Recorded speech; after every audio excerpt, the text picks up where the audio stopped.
before we get too far into all that stuff, I know we're gonna have a little bit of news to share, don't we, Adam? Fuck yeah, we do. Let's play that tune. Gather round, folks, it's time for the scoop.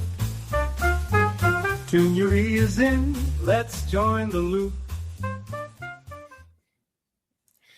Looping. All right. A few episodes back, we were talking about how Netflix had an upcoming Ghostbusters film and animated series, but we didn't fully know the title of the animated series, and now we do.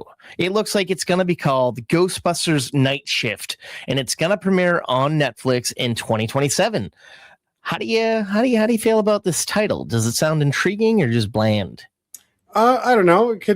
It doesn't really paint a picture of necessarily what direction they're taking it. What audience have they said who this is for yet? Like, no, but if I recall, oh, sorry. No, because all I was going to say is the first thing that jumps to my mind is how like Jurassic World has that like kids animated series. You know, is this like the soft intro kids series, or is this going to be the young adult like edgy Clone Wars-esque? I feel like it might lean that way because I think when we're talking about it, this one I think takes place in the 90s. So I feel like I don't know why the 90s means. I think it takes place in the 90s, like when they're still busting. So I don't know. That's a tough call. Okay. Because I guess you could do that to children can watch that. I guess there's a monkey in one of the fucking Ghostbusters cartoons back in the day. God. Okay. Yeah. See, that's what I'm curious about. Is it seems like we haven't seen much of any of the extra Ghostbuster stuff really even aimed at adults. It's generally aimed at kids. True. So I will say this little logo they put out, I kind of dig. It has like your classic look, but then there's like a creature taking it over almost. Yeah, it's like not quite Slimer. It's pieces of a monster. Like I like the sort of ghoulish suggestion that's happening with the logo. We'll see. But then again, that's inferring a lot. So. Yeah. And it also has like a Spider-Verse look to it. Like it has that hand drawn, but also like 3D kind of quality to it. Right. Yeah, it's giving a little bit of that comic book texture, the pointillism or whatever they call that. I have no clue. I dig it. Yeah. Yeah. I don't know. It's just a lot of guessing at this point, but that's I would hope they're acknowledging an older audience along with whoever else might be watching it too. And it's not just a children's targeted show, but yeah. So I guess it comes out next year. And they just made the announcement about the title. So hopefully in a couple of months we'll get some type of teaser and maybe get a vibe for it. But yeah. Time will tell. Yeah. All right. Out. Westworld and Fallout producers Lisa Joy and Jonathan Nolan are developing a live-action Jem and the Hologram series for Amazon Prime. I don't know why I said Amazon like that. Amazon. I don't know. I was never a Jem and the Holofans person growing up. I didn't see that 2016 live-action movie. Oh God, yeah. Forgot about that. Do you have any Jem? It was my only familiarity is like Robot Chicken sketches. I was aware of it existing, but I didn't actually watch the original show. Fair enough. Now, the thing that gives me hope here is the fact that Lisa Joy and Jonathan Nolan are doing it. I feel like they do these gritty kind of homages to what their work. Like Westworld was really, really dark, and I feel like Fallout's really dark. Mm-hmm. But I don't feel like Jem and the Holograms that was kind of like a poppy cartoon. But if they went a dark route, that could be kind of fun, I think. But didn't they fight something? Weren't they like? Yeah, Joe. I think they like play music at day and like fight crime at night. Isn't that? Yeah, it's like I don't know. I think there's a lot of you could build a lot into that. It's not like freaking Josie and the Pussycats where it's like, no, they're pretty much musicians all the time. They just happen to solve mysteries that cross their path. But really, it's about them performing music. This is a little more separation, I feel. But yeah, now that I'm thinking about it, this makes perfect sense. Like. This is their like, holy shit, let's jump on K-pop demon hunters' backs at this point. Exactly. It's hot right now. Exactly. Yes. No, I think that's really where the move is coming from. And I feel like that's what Amazon is like. Amazon's also going back to like the well. Like we just got Masters of the Universe. We're getting fucking whatchamacallit, the live action mech movie that's coming out. Why am I blanking? Gundam? Not Gundam. We're getting that. Oh. That's with Oh. Amazon. Shit, The shit, Henry shit. That's Cavill right. fucking. Oh, Warhammer? Wow. Voltron. No, it's not Henry Cavill. Who the fuck's in? I don't fucking. I just feel like they're digging back from the 80s, and it's like, all right, I guess Gem and the Holograms is that time period. Yeah, it is very much the generation. I feel it's relevant to your callbacks are going back those 20 years or so. 3 years, not Jesus fucking Christ. Almost 4 years, I guess. Let's limit down a little bit. Let's not Yeah. But yeah, I mean, it's just, I think, the natural progression of things. Just like the classic rock our parents listened to when we were kids, now is replaced by the shit we were listening to when we were kids. So it's all reciprocal. Full circle, baby. Sometimes it pays off, sometimes it doesn't. Yeah. But yeah. All right, up next. Netflix is turning its 2023 film Hitman into a series. Richard Linklater and Glenn Powell will executive produce, and it will be written by You're the Worst creator Stephen Falk. I think we both kind of hated this movie when we reviewed it, right? Or did you like it and I hated it? No, I think it was like I liked certain aspects of it, but the third act is awful, and I hated how it resolved, and I hated like the conclusion was so anticlimactic and so like this guy didn't earn any of this. Turns out, really, I didn't like. I remember being sold on the concept of one movie and feeling like when I finally watched it, it was something else. So that was I think we both gave it low marks. I feel like the only thing that stood in my head, I'm like, that Adrian Arjona, she was pretty hot. That Glenn Powell, he's good, but he's no fucking Mike Myers. Why are we putting him in all these different outfits? It's like a couple of them were funny, but then a few of them were just like obnoxious, and I'm like, it's not endearing like to laugh at, or I don't know. There was like I think the better version of this was that other one with oh my god, the British one that's very similar to that, where they're all acting students. Who then? Oh yes, Cold. Fuck. It has what's her name? Bryce Dallas Howard. What's the name from Lord of the Rings? Yes, or Orlando Bloom. Yes, and then the assistant coach from Ted Lasso. Yeah, Deep Cover. That was a good one. See, there's the whole donning multiple identities done very well, and they were all fucking knocked out of the park. This was not that. Now, I will say, I feel like you could do a lot with the serious version of this. Like, you can really dive deep, and that character can earn the payoff. And what I like is this showrunner, Stephen Falk, who's writing the pilot. I really dug his series, You're the Worst. It was a really cynical, dark comedy. Yeah. And I'm hoping they lean into that aspect here. Now, the interesting thing is they didn't say if Glenn Powell will be in it. I assume he won't. But he does have that Chad Power show, so it's not like he's against doing movies. And the movies he has been doing have been kind of flopping at the box office, so this could be a lifeline to kind of stay relevant. Or at the very least, an income stream to keep him afloat. Yeah, I don't know. It wouldn't surprise me if he wasn't in it at all. He just has his name on as producer and probably is. I guess he did write the first movie with Linklater, so I guess that makes sense for him to do this. Okay, so yeah, he's going to be familiar with the ins and outs of the story beyond his own character. So that's, I don't know. I'm not something I'm like, scrambling to watch.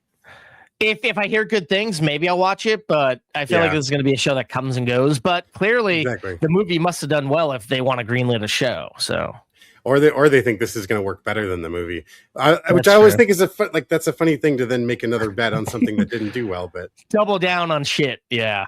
In fact, we'll spend more money. Right. Good luck, Netflix. Yeah. That's what I'm saying. This next one I'm intrigued by, Dennis. It's been 30 years since Ben Stiller gave us the unhinged Jim Carrey comedy, The Cable Guy. Well, now it looks like Hulu is interested in turning that film into a series, and it'll star New Girl and Let's Be Cops stars Jake Johnson and Damon Wayans Jr. The plot was written by It's Always Sunny in Philadelphia's Rob Russell and Cobra Kai's Joe Pruill and Lauren Thomas, and the logline's intriguing.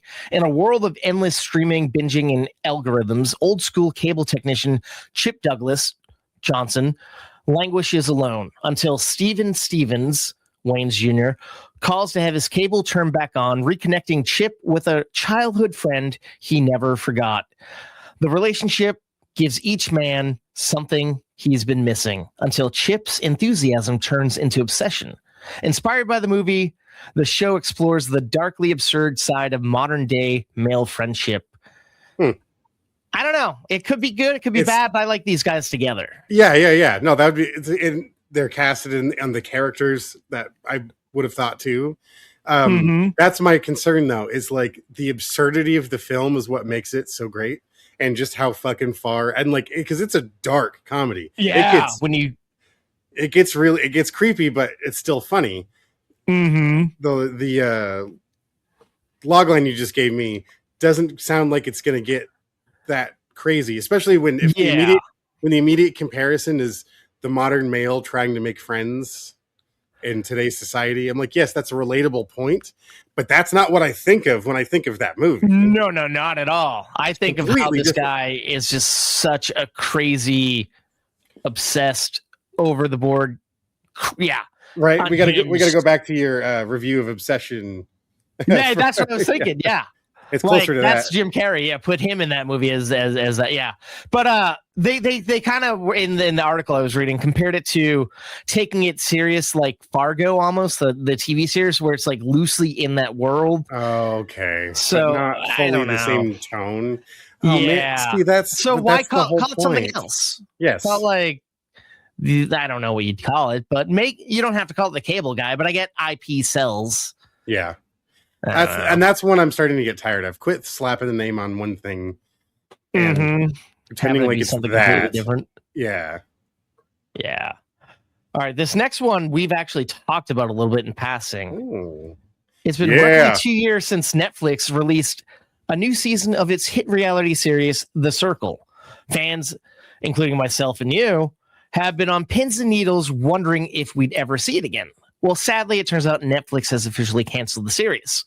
However, it looks like Hulu has ordered a new version of The Circle. In Hulu's version, both everyday players and celebrities will be competing in the competition, and the Hulu version will be filmed in real time, giving viewers access to all the twists and turns and the player ratings unfolding, with audience votes shaping the game. How do you feel about that? That's exciting. I am here for it. You know, like, yeah, this is definitely one of my guilty pleasure reality shows, but I think it's just because it's such a good reflection of a closed circuit society of just living your life on social media only. And that's your only means of communication.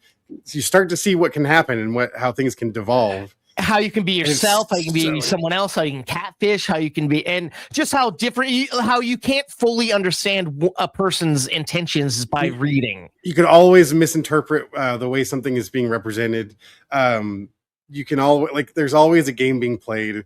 I think that's part of the charm. And then just the unique personalities. The casting did a wonderful job assembling these groups. But that format makes a lot of fucking sense. Mixing celebrity with your average everyday Joe, that worked so well when they did that in the show. When they brought in the Spice Girls, that was like, okay, cool. It's so entertaining. I loved seeing them on there. They were some of my favorite competitors even. There is the real-time aspect of it sounds a lot more interesting, because I didn't like this like drip feed, because you would start getting shit. You get a couple here, a couple there. Yeah, you get things on social medias that start throwing off. I don't want to hear from any of them, while I'm watching the show. Yeah, and you can't. That's the beauty. You're not gonna. Yeah. When the show's over, you can, or when they get kicked off. And then this viewership interaction gimmick sounds great. I'm going to be voting on shit every fucking week. It kind of makes me think back to the beginning of Big Brother. Like, wasn't there kind of that kind of? Well, did people vote? I don't remember. I don't remember. Because I couldn't get into Big Brother. I tried and I gave up. Yeah. But I'm excited. I just hope they don't veer off too far. Like, I don't want to lose the magic that was The Circle. Everyone isolate, and that's when people started kind of losing it, being alone for so long. I loved starting to see that well up. So when those like interactive moments would happen, it Like was the like parties all and the stuff. energy. Yeah, I'm like, you have to fucking send it. Like that was, yeah. I Yeah. think this could be fun. It's not the first time a show has changed streamers and have Mhm. even blossomed, have done even better. True. So, Yeah, time will freaking tell if Cobra that Kai pays is the off. best Yeah. example of that. I feel so. Yeah, here's Like hoping the it show gets a Cobra nobody Kai. watched. Fuck yeah. I just hope it comes soon because I've been. I can't believe it's been 2 fucking years. I keep saying Yeah. maybe we'll hear new. And it's funny. I for the past couple of months I've been googling like, is the circle coming back? And I'm just like, maybe I missed something. And it's like, hasn't been canceled, hasn't been renewed. And it's like, fuck you. That means Damn it. canceled. Now I'm gonna be rewatching the Circle's background noise. It's gonna enter the rotation. It's easy to do. I Yeah. think my favorite is when that one guy was there one season, the next season his mother and brother came, and the mother called them emojos. That lady lives rent free in my head. Yeah, Or, you're gonna talk to that beautiful young gal. You're gonna talk to that girl. You got a good relationship going there. It's like, what? I forgot about This that. is weird. You're flirting with awesome. your mom and oh man, I love that show so much. Yeah, it's a gem. It truly is. Oh man. Well, speaking of shows that are gems, Dennis, there's one here that people really love. 8 months ago, the BBC greenlit a new Doctor Who Christmas special. Sadly for Whovians, I'm going to call them Whovians. I think that's what they like to be called. It looks like the showrunner, Russell T Davies, and producer Bad Wolf. Wow. A fucking gnat just flew in my throat. Oh man. Oh, that's horrible timing. That was so weird. Sorry. I gotta take a sip of water and yeah. Do your thing. Oh man. That's unfortunate timing. That was terrible. I'm gonna take that over again one more time, folks. Sorry. I feel like it's still there on my I don't know. I'm sorry. 8 months ago, the BBC greenlit a new Doctor Who Christmas special. Sadly for Whovians, it looks like showrunner Russell T Davies and producer Bad Wolf have not only canceled the special, but they've exited the series. Now it looks like the show might be over for the foreseeable future. Insiders are claiming that the series as a whole needs a level of surgery that could not be fixed by simply making a holiday special. Makes okay. Yeah, it makes sense. I mean, it's got a long-standing audience that the hardcore Doctor Who fans know their fucking Doctor Who shit. So, and I feel like a lot of the casting choices they've been making recently have not like sat well with a lot of fans. And I guess they were in. They don't even have a doctor chosen yet because I guess normally I think they reset around the holiday special. So it's like, and they said there was no script written. I think we're both in the same boat here. Neither of us has really watched it. I tried watching it a couple of times at Strickland, but I could never. I said it's such a lore. It's one of those shows. The times I've like stopped and actually tried watching an episode. It's not bad. It's like I finished the whole thing. Like when we did have cable and BBC would every once in a while would run the mini marathon of like here's 3 or 4 episodes. Sometimes I catch myself like because it'd run in from like another show or movie I was watching, and it's like, oh shit, I've realized I've just watched 2 whole episodes of Doctor Who, and I got sucked into it. But I never went out of my way to watch it. I've never like sought it out other than years ago, film school when a lot of our classmates were into it. That was probably the most effort I put into trying to watch it. I respect it though. It's one of those. No, I do too. Yeah. Since like the 60s or 50s, I think they've been doing it. Yeah, I think so. At least the early 60s. And I mean, we've gotten some like big celebrities coming out. Like some of these, like more recent, like a lot of people have blown up from that show, and like a lot of like British actors. That's kind of like their CSI almost, like go and do parts. Right. I think every generation has had some significant actor as a doctor at some point, and we've had several. I feel at least like the last 3 have all been a huge deal. 4, I guess. But yeah, right. I don't know. It's I you know what? I kind of got to give them some props for recognizing that, respecting their own series, and knowing to like, okay, we got to do a real like. This hard reset is going to be really hard, so let's not rush through it. So, good on you for not wanting to just crap out something bad. So, right, Yeah, I'm with you. Like, yeah, it sucks for fans who want it, but it's like you're gonna get something more quality rather than just substance thrown at you. So we've got like 50 fucking years worth of show to watch. So once you go back and relive it all. Man. All right. It's been nearly 30 years. I feel like that's like the headline for all these stories since Romy and Michelle attended their 10-year high school reunion.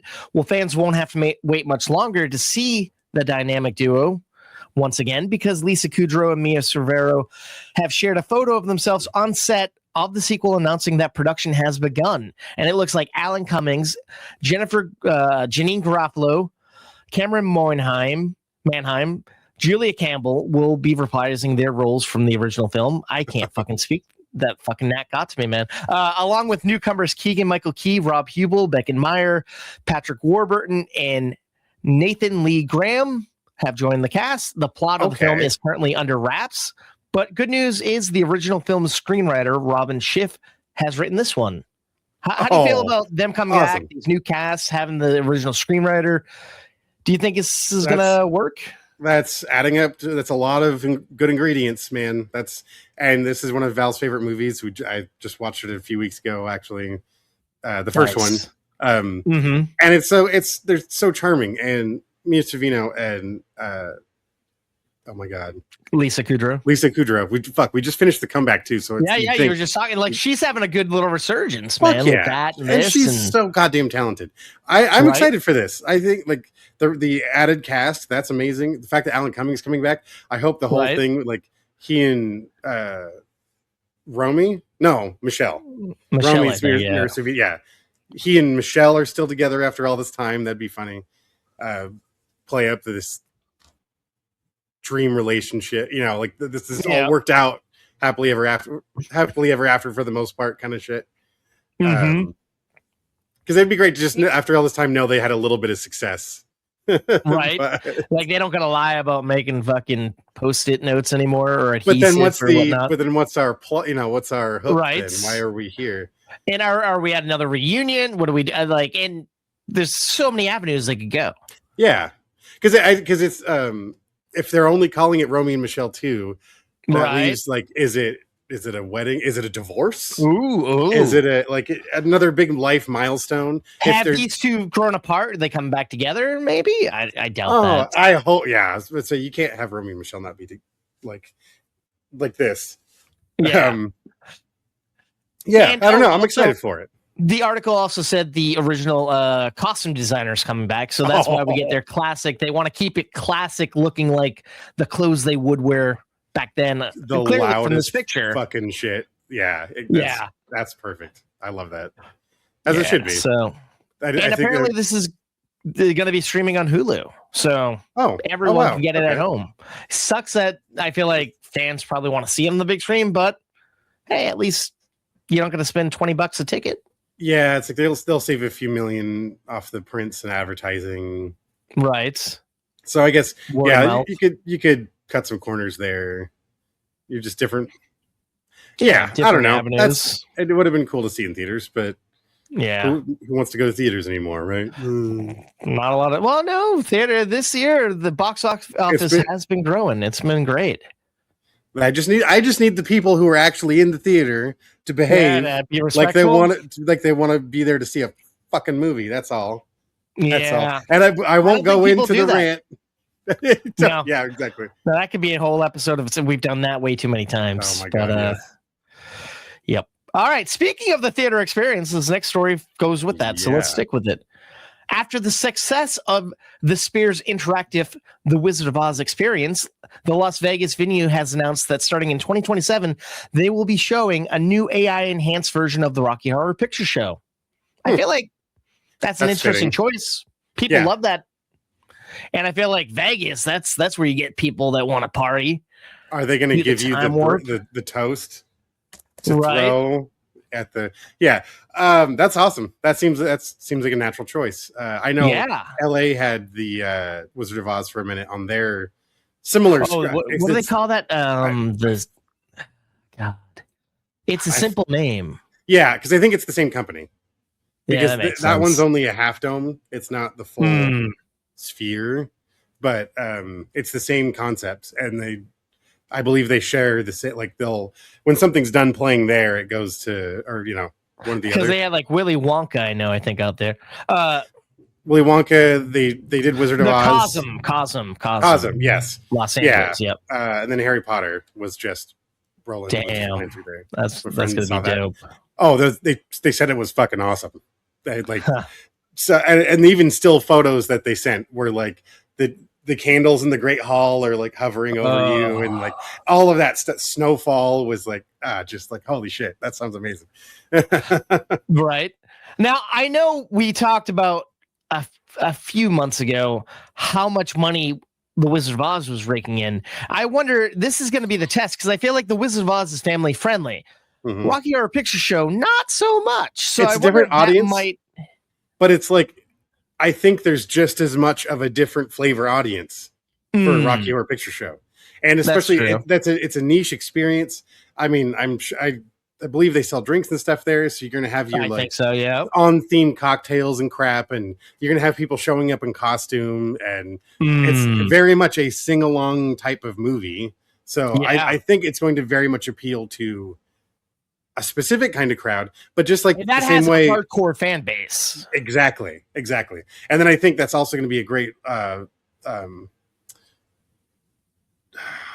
it's a great diving board, like jumping off point for if someone's trying, like if a fan is trying to get their friend to see it for the first time. That'd be a wild way to see it for the first time. Yeah.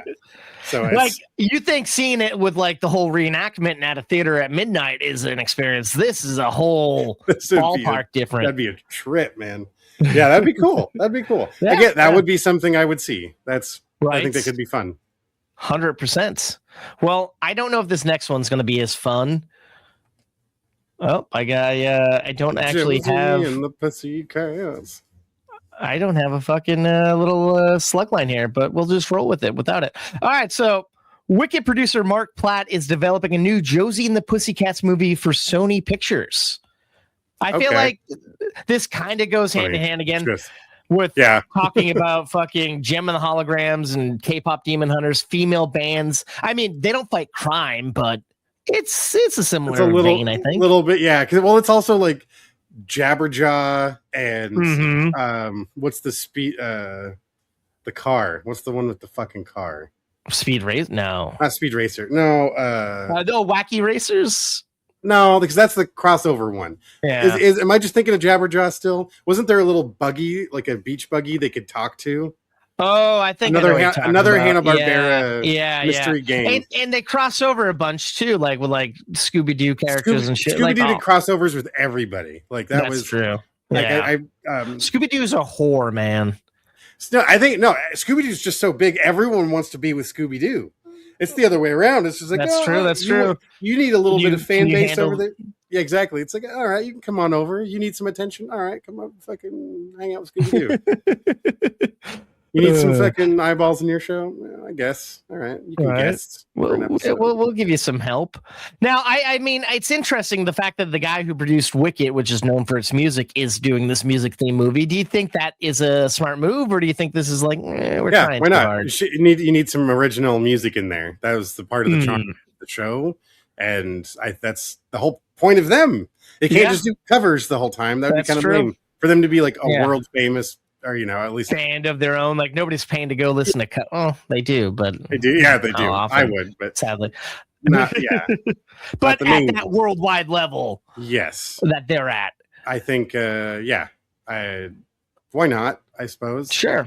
Yeah, it's been probably 20 something years since the live action movie came out. Yes, which I never saw. Did you see that one? I did, but it's been probably at least that long since. I remember like one of the first DVDs in the family movie collection that my sisters, I think, picked out. Maybe, you know what? It might have been a VHS, actually. It's far enough back. It very much could have been. But I remember it was in the family movie collection. I just vaguely remember the movie. Fair enough. Well, so, I mean, that was just kind of like softly announced today. So I assume we'll learn a little bit more as the months come on and they start casting. So, yeah, fun times ahead with Josie and the gang. Yeah. I'm for it. Let's have some stuff for ladies to go and enjoy. some young girls have some role models. I don't know, or yeah, like it's more about the recognizable characters centered in the main plot of the story. Like, I loved Barbie. That was made for a 100%. specific audience. That was a fantastic fucking movie. It became a 4-quadrant. Everyone fell in love with Barbie. Yes. Like, it's not, and going in, it's like, oh, this is a female-driven movie with female, and it's like, okay, but it's still enjoyable. It's still done well. Still a human Nothing wrong with story that. being portrayed by a toy. Like, it's going head to head with the Nolan movie that's a little too on the nose, like about like, oh, we're taking ourselves seriously. Well, this movie is going, well, we're gonna have some fun. Yeah. I think everyone kind of hopes they're gonna make the next Barbenheimer. Maybe this is it. Ooh, what could go up against Josie and the Pussycats? Now we got to see the whole building of the atomic bomb purely from the perspective of Einstein, and then his crazy life. It's an Einstein biopic, but a very serious. Like, it's later in his life, and he's like thinking back to informative moments in his life that has changed him as a person. But what would it be called? The Einstein and the Cats? No, that doesn't roll off the tongue. Josie and Einstein? No. Joe Stein. I like that one. That's a good one. I was going to say Pussy Stein, but that's probably I mean, not. that one that's like the porn parody of the two put together, man. Oh, man. Albert Pussycats. Ooh, Albert and the Pussycats. Oh, but it's the movie poster's that famous photo of him sticking his tongue out, like. That dirty fuck. you dirty bastard. Damn. Well, we can keep berating Albert Einstein. We're not gonna shit on anybody here. Maybe we'll shit on something else here. Megatron. Ever since the post-credit scene in Transformers Rise of the Beast, fans have been patiently waiting for Paramount's G.I. Joe Transformers crossover movie. Heck, the studio even hired Jurassic World co-writer Derek Connolly to write the event film. To make things even more confusing, the studio also is developing another Transformers film, which is believed to be a continuation of the story from Rise of the Beast, but it's not going to be related to the G.I. Joe post-credit scene. This film will be written by It Welcome to Derry's writer Jason Fuchs, and it's like, what? So we're going to have a movie... We're going to have two spinoffs from one movie. It makes no sense to me. That's like when Disney tried to force Sony's hand by putting Venom and Vulture, and like when they were drip feeding the Sony villains into the opposing Spider movies and all that. Like, it's like, this is never going to happen, guys. It's never going to fucking work. Quit showing audience things that are never going to fucking happen. And I think this is what some people's initial reaction to like hearing about the DCU is. It's like, oh, it's not going to be all one interconnected thing. Everyone can have their own stories. I think people forget not that long ago, that's how everything the movies were. Every franchise. Yes. So for this one in particular, though, that does seem weird because there haven't been any offshoots. If I'm correct. No, there was Bumblebee, but that was a prequel, so that's how they worked around that situation. Okay. Yeah, but otherwise, it's all in the same continuous universe. I believe so. Yeah. So then let's throw G.I. Joe in there. I guess it's weird because it's like where were the Joes? Yeah, the last time the shit happened. Yeah, went down. Where were the Transformers when the Joes were fucking doing their missions? Like. The whole where were the Jedi when this was going on in Star Wars? Bullshit. Yeah. There's no pleasing everybody. But, I'm talking shit, but I'll see either movie. I'll see both if they actually happen, but I'm not holding my breath. I've been away from the mainline Transformers movies long enough. Yeah. But I would check out some fucking G.I. Joe Transformers crossover. I think anybody would, man. That would be badass. Fuck yeah. All right, so another movie we recently talked about not too long ago. Next November, Justin Lin is bringing PlayStation's hit video game Helldivers to the big screen. Earlier this year, it was announced that a Minecraft movie star, Jason Momoa, was set to lead the adaptation. However, now it sounds like the Street Fighter star has exited the film. Sony has made it very clear that the film is an active development, and they're searching for a new star as we speak. Now, I feel like that doesn't bode well. You get someone coming hot off some movies and then he's leaving. Who says yes to a lot of things, mind you. Yeah. And I think no marks against Jason Momoa. The fact that they were aiming for him already tells you they're going for very recognizable, broad audience poll. Like, are we about to hear about John Cena next? That's what I was just thinking, right? Jack Black after him, like he's in the movie too somewhere. Because I found it funny when they announced this. I'm like, all right, so Minecraft, Street Fighter. I'm like, all right, is he now the video game guy? Because of course we got, like you said, Jack Black. We got fucking Mario Brothers and fucking Minecraft. It's like, we just hiring the same guy. It's like we got to mix up who we're seeing in these movies. Otherwise, it's just gonna get confusing for some audience members, and then for others, you're just gonna get tiresome.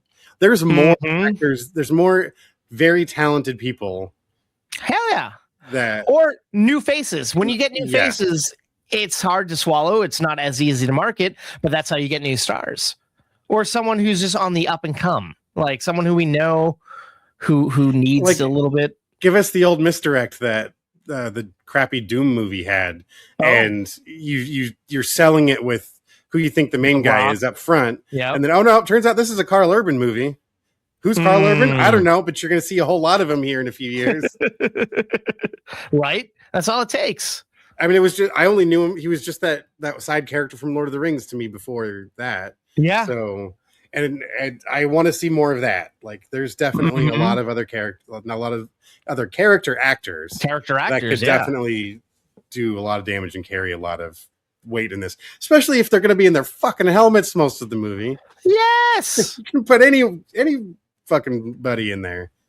Yeah, like Mando and Grogu. You don't even have. I forget his name 90% of the time. Yeah, that dude with the cowboy hat is actually Din Djarin most of the time. Fucking John Wayne's grandson. That's right. Yes. And then a stunt performer. 2 different guys coming and going depending on what shots are needed. Makes sense? Oh yeah. But yet we kind of learned from Doomsday, like they did a couple of weeks without RDJ in the Doom costume, and he's like, this isn't working. Had to go back and shoot it all with him to make it feel authentic for him. And I'm like, I like that. That probably cost millions of dollars, but fuck it. It's Disney. They got the money. Sony could afford it, I imagine. So he didn't like not having the mask on? No. So someone else, like they shot someone else's Doom, and he was just providing the voice and other things. And he didn't like that, so he's like, I want to come and I want to do it. Yeah, got you. Okay. What a baller! Right? That's fucking. Most awesome. people be like, easy money, do voiceover, but it's like, no, I want it to feel like me and my Mandarin, and it's like, good, because he did a fair amount of that for Iron Man, didn't he? Yeah, Iron Man, yeah. So because a lot of times didn't even have the fucking mask on all the time as Iron Man. Yeah. Always like went back into the suit. Or we're seeing, we're either seeing face through it or he's popping the mask off. Like, you're right. There is a good amount of actual RDJ in the frame. Like, I want to come up with names for Helldivers, but I don't really know people. Like, it's like, I could just name people of the stature of, like, what are we, Alan Richson? That's always the go-to big hulky guy, but it's like, I think he's the next, he's the next big guy in the circuit to get added to things. I just don't think he's as strong as that actor as the other 2 big guys. Which isn't in the news here because I was like, fuck that, but we'll mention them. They already greenlit a fucking War Machine 2. That terrible tank movie. Apparently that did big numbers on Netflix. No. My God. Well, I believe it. I know a lot of people that have seen it, and there was a lot of people that liked it. So, yep. You can read all sorts of silly things on there about that. That's very true. All right. Up next, Hugh Jackman is currently starring as Robin Hood in A24's dark reimagining of the classic character, and now it looks like the Wolverine star is about to bring another classic literature character to life. This time, he'll star in an adaptation of Robert Louis Stevenson's Treasure Island, in which he'll be playing the dastardly pirate Long John Silver. The film will be written by adolescent writer Jack Throne, and it'll be produced by Scott Free. I feel like, why not? Cool. Yeah. I actually read this book as a kid. It's been a long time. I don't recall all the details, but there's a lot of adventure and a lot of that's pretty cool. Not sure how I feel about this AI rendering of Hugh Jackman as a pirate, but it makes sense. I get it. Sometimes you just gotta pull, like, it's like, I guess I'll pull. There was this or a very shredded, bearded version, and I'm like, this one looks a little more. I want to know why he's got a cane. Oh, interesting. Okay. Oh, it's funny. I guess I didn't see it. I kind of thought he was just holding up like a, or maybe he's holding a gun. I don't know, a staff, or like so he can dictate orders and things. Stick, right? That makes sense. But again, does Long John Silver have a peg leg? That could be. I don't know. I base all my Treasure Island stuff off the Muppets Treasure Island. It is not Tim Curry. It is not Tim Curry. I'm sorry. It could be. They get Curry back.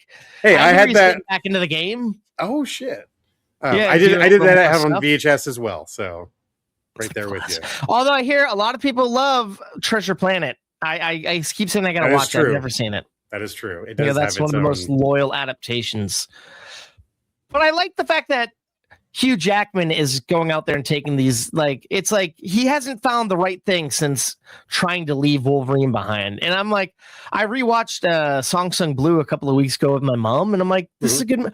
I want more him, not just him as Wolverine. I want more of him trying things. I'm looking forward to going out this week and seeing him as a grizzled old fucking. I mean, yeah, we've seen him as grizzled old Wolverine, but as Robin Hood looks good. Robin Hood, that's going to be fun, I think. Yeah. So if you can bring that energy, especially with that title, you're just like, oh, he's gonna fucking die. Okay, well, yeah. How is he going down? Like, let's see. We're gonna find out. That's fucking great. In the trailers, him talking about, yeah, I'm gonna die. I've done some bad shit. Don't believe that I'm a good guy. And it's like, all right, but that probably means he probably is. But it's an A24 movie, so maybe I don't know. I'm intrigued. But I don't know him as a pirate. Why not? Sure. Although. We haven't seen that yet, have we? I think he did like a Peter Pan type movie, and it was very weird looking. Yes, it was called Les Mis. No, not that, not that. Hugh Jackman pirate movie. I love how we know movies, but not this one. Right. Pan. Okay, yeah, Pan. Oh. And he was bald and very weirdly wearing like something that looks like it'd be like on a dark version of fucking Kraven the Hunter. What a weird looking movie. Greg Berlanti produced it. That's right. Garrett Hedlund, Rooney Mara, Amanda Seyfried. That's right. Wow. Didn't it kind of like quietly get released by comparison? Because wasn't there something else big out at the time? I remember driving by, seeing a billboard and be like, huh? It had $150 million budget and only got 129 million worldwide. Oof. So it was a flop. Oof. 2015, yeah. Ooh. So maybe he wants to make up for that pirate movie by doing a better one. At least this one, he might get to shoot somebody. I don't know. Yeah. Did he in the other? I don't know. I didn't see it. We were in school. No, we were out of school at that point. I just had no interest. But say, yeah, not long out of school, so we were probably interning or had a job somewhere. I had shitty day jobs. All right, this next one I kind of like, staying in the realm of action movies. Anna Taylor-Joy has joined the cast of The Lord of the Rings: The Hunt for Gollum. The Furiosa star will be playing Sirin, Sindar elf of the Woodland Realm, a trusted and lethal agent of King Thrandu. I know I'm saying that word wrong, but I like her as a warrior kind of elf type character. I think that'd be fun.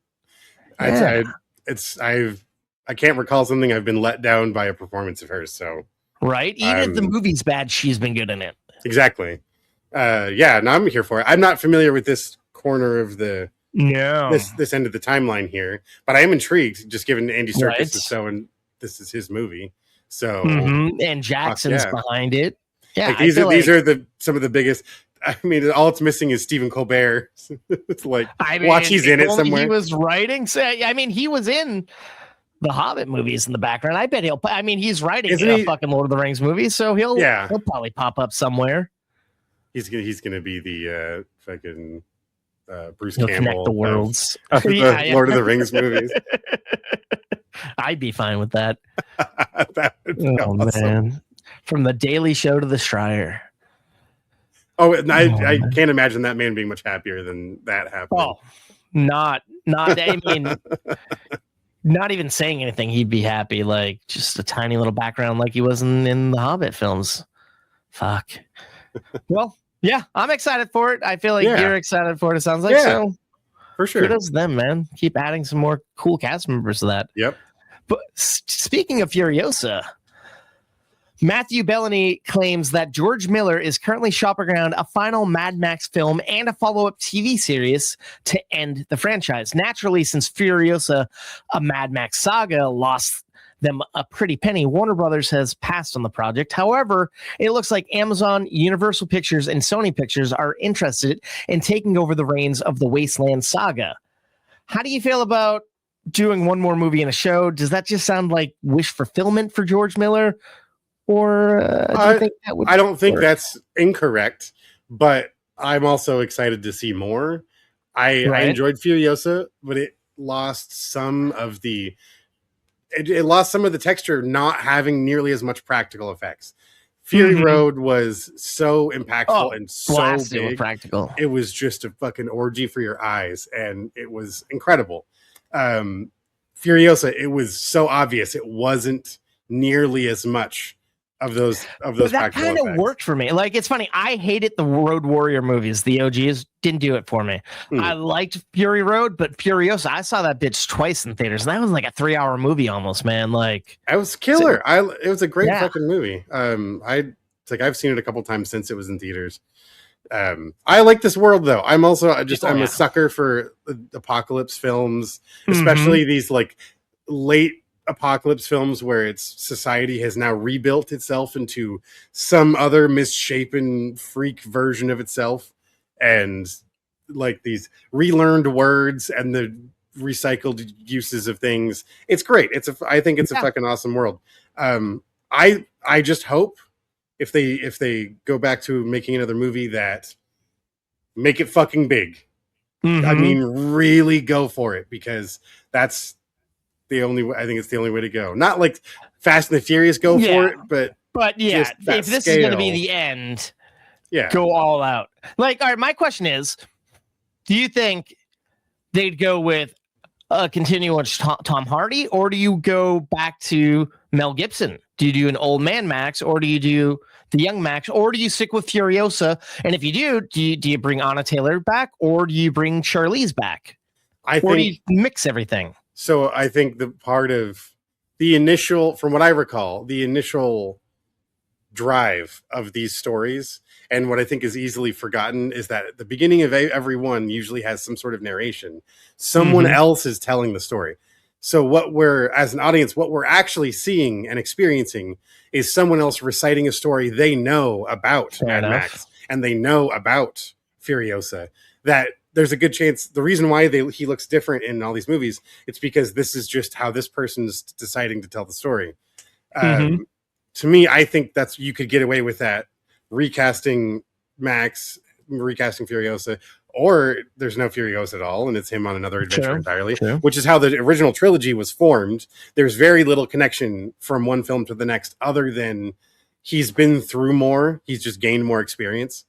But whatever, like, his world is different almost every time. Yeah, makes sense then. Because that kind of happens in Fury Road. It's not 1,000% where exactly we are in the timeline, because it seems like it's before Thunderdome, but it's after Road Warrior, or after Road Warrior. Huh? Did not know that. Because for him to still have his car, was it Black Beauty or whatever, I forget what he calls it, for him to still have that car, it has to be within a certain point in time. So, but that's getting beside the point. I think because it almost works as an anthology, which is honestly what I hope the series is. It's like these all should be tales of the wasteland, more so to speak, different perspectives of thing Max has done. Yeah. He's a campfire tale and he's a urban legend, more than like this is a real guy we see all the time. So that takes me to another question then, as you're saying this. if someone were to buy it, but they're like, we'll either do a movie or we'll do a series, where would you like to see it go? I think movie, because it's the scale I want. Okay. I want it on the big screen. I want it to be big. I will Fair watch enough. this. If it ends up being a series, I would still watch it. Obviously, we've seen that work well in things like Twisted Metal, but this is a very different story from that. So it's all about the scale and perspective with this one. I am happy you mentioned that. I knew there was something I was forgetting in the news section here. So let me get rid of this picture in this scroll so we can talk about this little casting news that came out this week. It's being reported that a new star is joining season 3 of Twisted Metal, Dennis. A little actor known as Mark Hamill. Yeah. Possibly playing Sweet Tooth's father. Oh my God. It's funny. I just saw that headline and read it yesterday. I got so excited when I saw that. And his sense of humor and his acting style will be a perfect fit for that world. Right. It's going to be so awesome. It's like that was such smart casting. I feel, even if it's not Sweet Tooth's dad, like no matter who he is, it's like he could be a kind old man. He could be an asshole. He could be in between. But I feel like you got to go dark and twist it with them and Twisted Metal. But say somewhere between like his character in The Long Walk and like that's what I'm picturing. The Joker, yeah. Like it's got to be. He's got to have a twisted edge, but some sort of sense of justice in a way. But like his version, I can see that. That's that's gonna be great. That's gonna be great. I can't wait, dude. All right, let me find my scroll here. I can't believe I forgot that, but I'm happy you mentioned Twisted Metal. It's like, yes, perfect. All right, so our next story also came out earlier. Sony is in active development on 24 Jump Street. Jonah Hill, Channing Tatum, and Ice Cube are in talks to return for the comedy. The script is written by Megan Molly, Rodney Rothman, and Jonah Hill. And Rothman, who is a director on the Spider-Verse movies, is taking over the directing reins on this from Lord and Miller.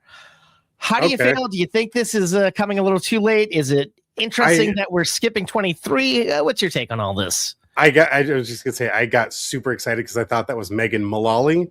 Yeah, I did too when I first read it. And I was like, it's Malloy. Yeah. Mally. I'm like, I'd love to see, because it's like, all right, her husband was in the first movie, so that makes sense, I guess. Yeah, exactly. I was just like, oh, this is kind of like their humor. I'm like, I've never seen her write before, but I love that. I don't know. I'm kind of like, they were already too old in the first one. So you didn't get younger. So I'm curious, like, are they going to be the handlers for like the next generation of 21 Jump Street cops? Like, is it sad that like I kind of hope, I mean, on the title page here, they write, it took so long that we had to skip one, aka to be 24, but I think my theory is Channing Tatum for years has said 23 MIB 23 was one of the best scripts, funniest scripts he's ever read. Like, I just feel like that was too much for the studio to make. What if this movie starts with them as MIB agents and they're getting neuralized, and then so whatever happened, it's like, all right, clearly 23 happened, but we don't know anything about it because they don't remember, and now we're just at 24. Oh my God, I want that to be just like cold open in the beginning of the movie. It's them getting neuralized, and then we just see two black like suits walk away. Maybe nothing we get else. Tommy Lee Jones or Will Smith or not. Yeah, or like you said, it's just neuralized, walk away. Yep, it's them, but they don't say a word, and we just see like the back of their heads just walking out of frame. Yeah, and then they're just like, or the only line of dialogue we get from one of them is like reverting back to the exact year that 22 Jump Street took place. Like that's the last thing they remember is the conclusion of that. And all right, and here you are, like that. That would be funny. That'd be a great way to put that little reference in there. I don't know though. That's a very specific push. Yeah. Who owns the rights to it now? Is it still Universal? Well, it's all Sony. Sony owns all this, so it goes hand in hand. Well, shit. But yeah, but it's interesting because I feel like Jonah Hill's kind of stepped back from acting for a while, and he's been writing and directing, but his stuff hasn't really hit much. So for him to, he did write the stories for the previous two. So for him to come in with these other two writers and write the script, I'm like, I'm hoping, but not having Lord and Miller back as the directors kind of scares me a little bit. If the pacing, it was something about the pacing of the first one is I think what really added a lot to the humor and it gave the cast enough breathing room to play the characters the way they wanted to, while still keeping the movie interesting and pushing it along. I mean, getting to see our former teacher from our former college. Oh yeah, Caroline. Yep. And her As one of my mom. favorite fucking lines in the movie is hers. Isn't that a dick on your face? What kind of sick like just her whole rant after the party is just fucking wonderful. Oh yeah.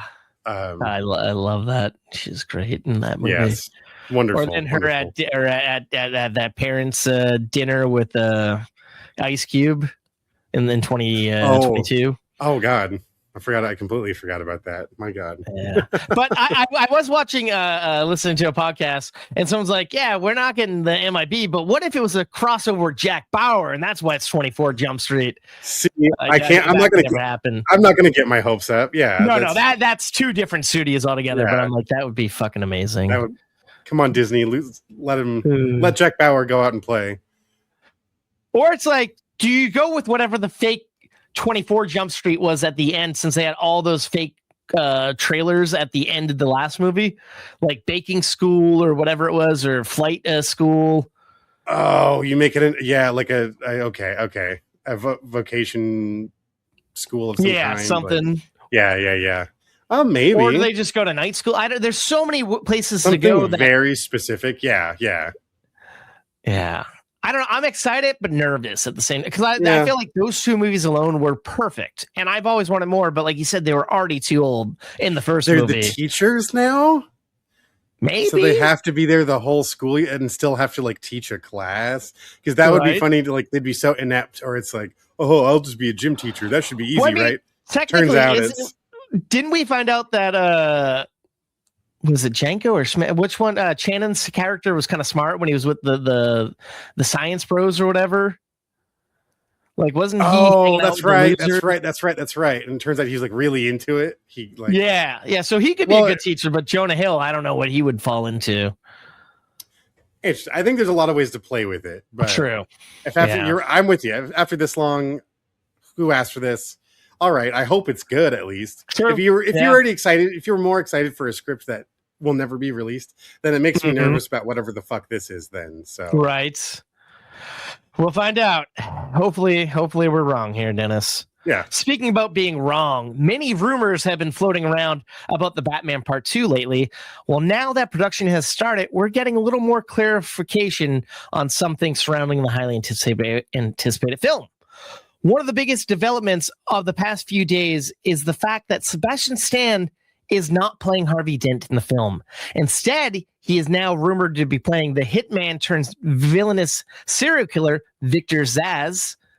This all comes from Jeff Snyder, who says he got this from 3 reliable sources. Additionally, now it's rumored that Charles Dance isn't playing Dent's father. Instead, he'll most likely be playing the head of the Court of Owls and the father to Scarlett Johansson's character, who most likely will take over the Court of Owls from him, and she won't be Gilda Dent.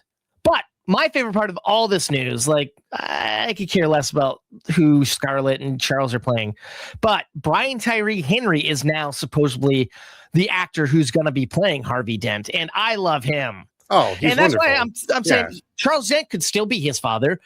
Scarlett Johansson could still be his wife. So it's like I'm hoping that door's still open.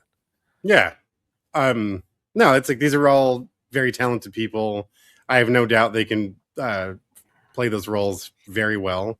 I'm excited about Sebastian Stan playing Victor Zsasz, though. Yes, he's supposed to be one of the most like fucked up villains in Batman Rogues Gallery. Fucking, doesn't he like carve in each fucking person he kills as like a fucking Roman numeral into his skin or something? Like yeah.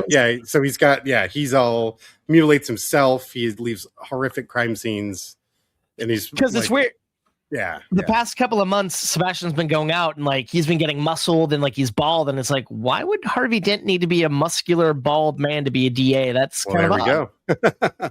Yeah, but how do you feel about Brian Tyree Henry being Harvey Dent? Oh yeah, no, like I said, I have no doubt he could pull it off. That man is so incredibly talented.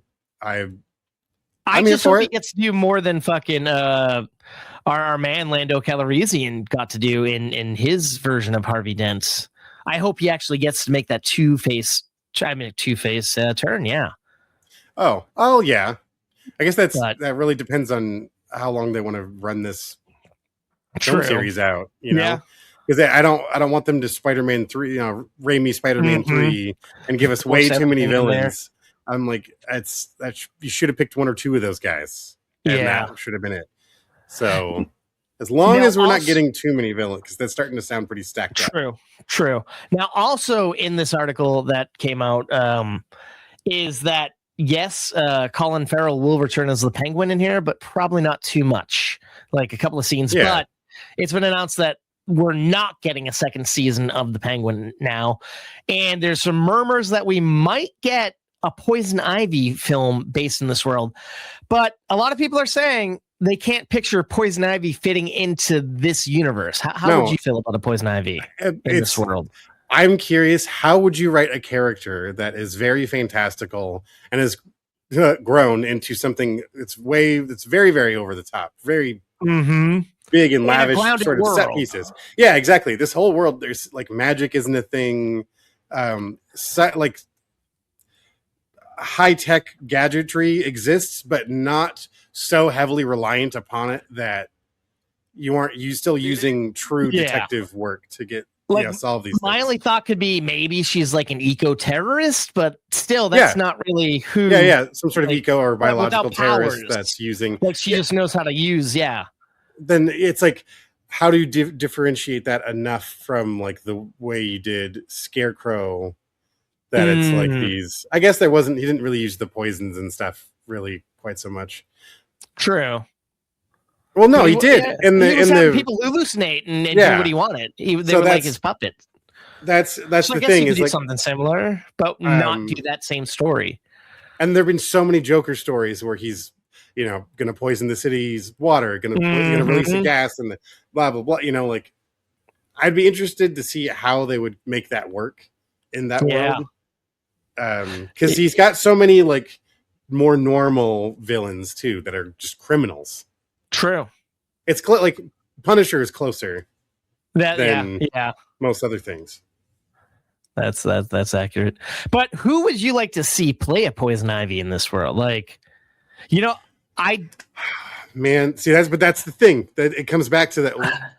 How are we portraying her? Yeah, so many different avenues you could take. Like, I was going to say, we mentioned Bryce Dallas Howard earlier. I like her, but it's like, just because she's red, like, anybody can dye their hair red, I guess. I was almost like, you know what? Zendaya's on a fucking kick. Let's give her. Oh, that's true. That's I think true. She could be a badass Poison Ivy if it was like we're describing. If she's like this ecologically motivated, she'd be really good domestic as that type terrorist. Of character. Yeah, and it's like it's. Like, she gets to do the polar opposite of what she's doing in Dune. Like, she gets to really be the villain here, and but like, she has that appeal, and she can seduce the people enough. And I like that. Speaking of which, we just found out that her and Tom Holland are officially married. Yeah, that's good. That's neat. Those guys are cute together. I'm glad they're making it work. Hell yeah, those kids. That's awesome. I hope they make it and they don't end up. It doesn't. Right. Enjoy a beer. Yeah. Exactly. Which, did you hear the story that apparently he's been like ID'd just to buy it at like certain stores, and he's like, "This is my alcohol, my drink." That's actually hilarious. It's like, isn't it? It's non-alcoholic too. So non-alcoholic. Why are you carding someone for a non-alcoholic beer? People are fucking dum-dums. That's funny. Yeah. That's funny. I mean, he does look like a man baby, so. He really does. If he's shaven, have we ever seen him with like facial hair and shit? I can't think of any. I can't. Yeah, that's a good point. Huh. Yeah, I guess I don't think so. Interesting. Because he was clean shaven. What's that?